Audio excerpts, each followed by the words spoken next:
In this video, we're going to do a quick behind the scenes to show you some of the features that your calendar has. To start off, obviously we're looking at the year, which is an important part of the calendar, and the fact that it can update when you switch between each year. This is a handy little macro with the buttons to make it easy to change it.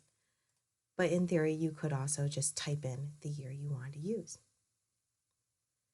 Now this part of the formula connects to all of these blue cells where the date eventually goes.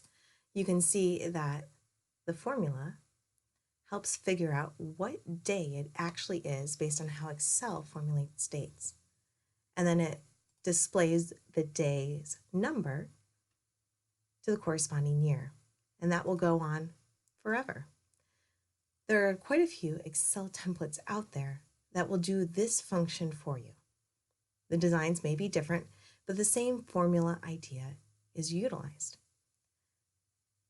Where our calendar gets a little bit different is the addition of the user's anniversary dates and birth dates being able to be displayed in these cells down below, and to have them auto-update by years as applicable. It moves and updates based on the data given on our data sheet.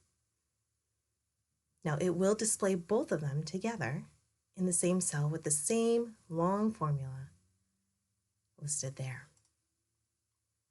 In the data section, we made it easy for you to put just name, hire date, which could also be the join date for an organization, or an anniversary date if you're a family, and then birth date of the user. You may notice that there's some hidden cells here, and those cells provide the function of calculating what those days would be in the calendar year that you selected. It then makes it easy for it to match up the month and the day that it should display something. And it also calculates for that anniversary date how many years it's been since the date was entered. You'll see all those right there. Another fun thing about this sheet is it doesn't matter if you skip. You can skip rows here. You can add info here and leave this one blank, or vice versa. And it's calculated to accept up to 1,000 vertical entries. Now you can obviously customize. You can add clip art. You can type in your notes. You can change all the colors.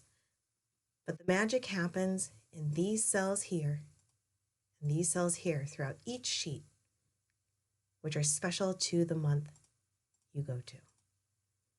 That's just a quick behind the scenes to give you an idea of what's involved in these spreadsheets and all the fun repeating formulas and enters that go into it.